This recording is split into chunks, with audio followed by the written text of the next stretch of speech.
Hi, my name is Clinton Daniels, and today we're going to be talking about immigration. This is going to be my third attempt because the last two times I couldn't get my audio to work, so I'm going to give it one more shot before I go crazy. So, yeah, we're going to talk about immigration and how it can affect the U.S. economically and politically in some aspects. So, why would you want to learn about immigration? Well, did you know that the U.S. right now has more than 40 million people living here that were born in a different country? It's a pretty big number. And a study by the Pew Research Institute has found that in 2018, that number was 44.8 million in total. Immigrants come here every year for many different reasons. It's a hot topic politically. It's been looked at from every different aspect over these past 4 years, especially. So let's look at some of that. In an article written by Daniel Griswold, he looks at various studies and finds that immigrants can boost productivity through innovation and entrepreneurship. It also found that immigrants fill important niches in the higher and lower spectrum of the workforce that currently we just can't fill with the U.S. native born supply right now. So, very important. Uh, data written by data by the Center on Budget and Policy Priorities saw that in certain industries, one third of the workforce was entirely and solely occupied by immigrants. So, due to this large volume, they're very integrated into these industries, and when they're affected negatively, it spirals and trickles down, and these economic sectors are also affected as well.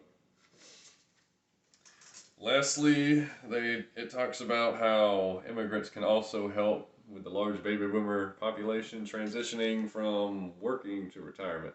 So I'm going to elaborate on that a little more. So the baby boomer population is the biggest generation population wise, and obviously when they retire, they get Social Security and Medicare, and they're not free. Obviously, they're government trust, so you gotta have money coming in to get money coming out. And basically, immigrants can help smooth out these bumps through increased work capacity. And this increased capacity will result in increased capital gains. So, increased capital gains, more money will trickle into these trusts, which will hopefully keep it going for as long as it possibly can. So, in an article written by the New American Economy, it found that immigrants added 3.7 trillion to housing wealth. It also found that immigrants usually invest in housing in low-income areas, which can do two things. It can stabilize housing prices and stabilize communities. So, basically, it will balance the ratio between houses being bought out by renters who are going to rent out these houses and houses that are going to be lived in by the family for the next 20 years. So, and normally when too much, whenever when a large percentage of houses in the neighborhood get bought up by renters, the prices typically start to like go down. So, stabilizes them. All right, so let's transition into politics, our favorite subject. Uh, let's see. Uh, in an article written by The Historical Impact of Immigration on U.S. Political Ideology by VoxEU.org, kind of speaks for itself. It looks at how through the years immigrants have localized themselves geographically in areas that have pro-immigrant reform. Um, and it also finds that 45% of all immigrants live in three states: California, Florida, and Texas, respectively. So, in an article written by Obed Manuel and Maria Mendez, it looks at how the number of eligible immigrant voters doubled from 2000 to 2018, with 10% of those voters being in Texas.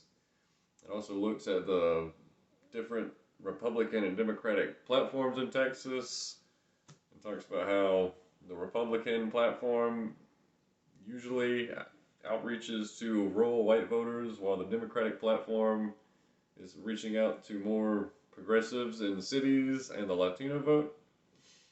And they have found that counties with higher percentages of immigrants tend to lean pro-immigration. So I would hope you know both ideologies between both political parties, since you live here too. I would hope.